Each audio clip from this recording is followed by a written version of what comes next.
Well, hey folks, how are you? Hope you're all well. We're going to do a short little video here today. We're going to replace the oil pump on this saw and hope it fixes our issue. Now this will apply to many different saws. Your Stihl, I'm wanting to say it showed the same pump, which this will apply to many other saws. It's, you know, pretty basic, but this is a 361. It is a clone. If you got your G366 Farmer Tech, this is going to apply to that. Your Stihl MS361, MS362, 044, 046, and to be brutally honest, a 660, 066, 064, a very similar pump layout to this. So like I said, this will apply to many Stihl saws. And I had already popped that E-clip out before I ever started videoing, so you know, you can take that for what it's worth. Take a small screwdriver or a pick, flick it right out. It's not hard to do.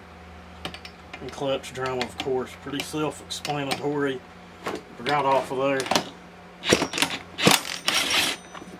And I know there's going to be 5,000 know-it-alls tell me I shouldn't have used that impact on that I should have put a rope in the spark plug hole. If you're unfortunate enough to where you don't have an impact at all, shove you some rope down in the spark plug hole. Get it up on TDC, break it loose that way. Works a-okay. You're going to have that dust shield.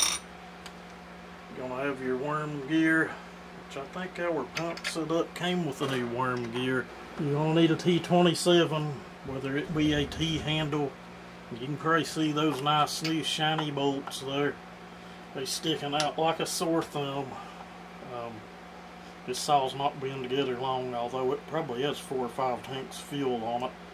The oiler just never was what it should have been. Just kept getting worse. I've had it off, checked it. It seems fine, but it's just not oiling. It's completely quit now, and I've got it turned all the way up. So we got online and ordered us a new unit from the Duke. I'd had thoughts of just putting an OEM oiler on it, but I priced an OEM oiler, and the price on that was just not what I wanted to pay for. As of right now, I've probably got $275 on the saw after building it. And if you follow the channel, you know that I've swapped the piston because the piston that came in the kit was not very good. But guys, that's basically the gist of this assembly. Alright guys, we got our new oil pump. One thing you want to make sure doesn't fall out, there's like a bushing that goes in here. It's like a really thick O-ring is what it is, probably a 1/4 inch thick that sits in there. You want to make sure that's there. How this will go back in just like it came out. You want to make sure that O-ring's clean and your tube going into your oil tanks good, everything there. It might be a little tricky to work in due to the brake band, but hold your mouth just right and you'll get it.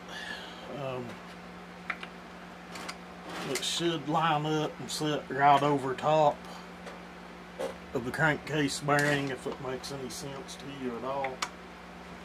Kind of hard to do sitting up on its side here, but I've managed to get it in there.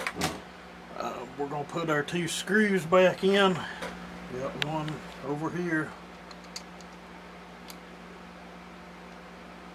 You want to start both of those before you tighten one or the other down. You'll have to wiggle it around a little bit, get it started. There we go. And we'll have one that, if you'll remember, we took out right here. Would have been a little better if I put a video light on it for you guys. I had somebody on a video complain that wasn't even a how-to, that my hand was in the way on the part that he needed. Well, I'm sorry about that. It wasn't a how-to on that saw. It is what it is. This is a how-to. Watch on how tight you get those. Make sure you don't strip them. This little past snug should be good and fine. This pump came with a new oil pump worm gear set up. Again, you might have to persuade it past the brake band a little bit.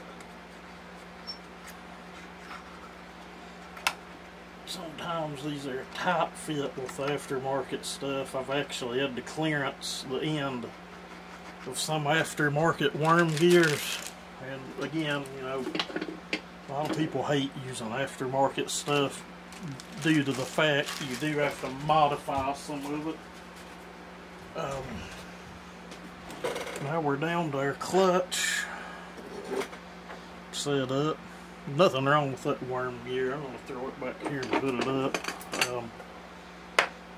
You never know.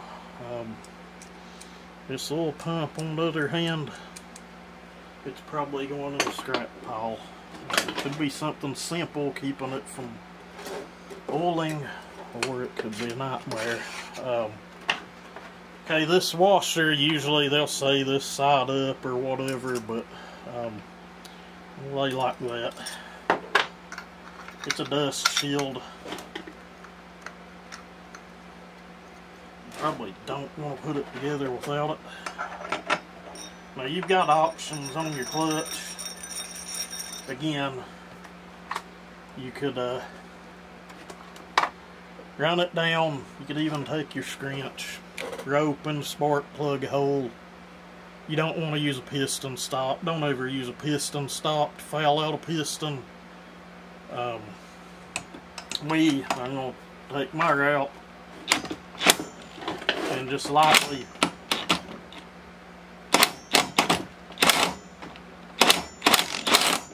bump it with that impact gun. And when I start the saw, I'll engage the chain brake. I get all sorts of guys, people all the time. That bearing still has plenty of grease on it, so we're going to roll with that. Wish I would have ordered something with the rim sprocket while I had that apart, but we'll just put back what we've got. It worked just fine. They do work. Usually you don't see a spur on pro level saw, but in this situation we do. I don't think I have a pair of pliers laying here, so maybe we can use the scrunch trick on that one. If you're out in the woods, you got to pull it off. Don't know if that scrunch is going to grab a hold of it enough to pull it on. There we go. Just got to take the corner of your scrunch. This is an old one. The ones with the 1/2 inch side work best. Pop that on. You can use the scrunch to remove the E-clip. What we'll do now, guys, I'll walk outside. I can't run this thing in here, of course. We'll fire it up and see if she's oiling now. I sure hope so, because I really like this build. It's powerful, it's fast, it just wasn't oiling worth a damn.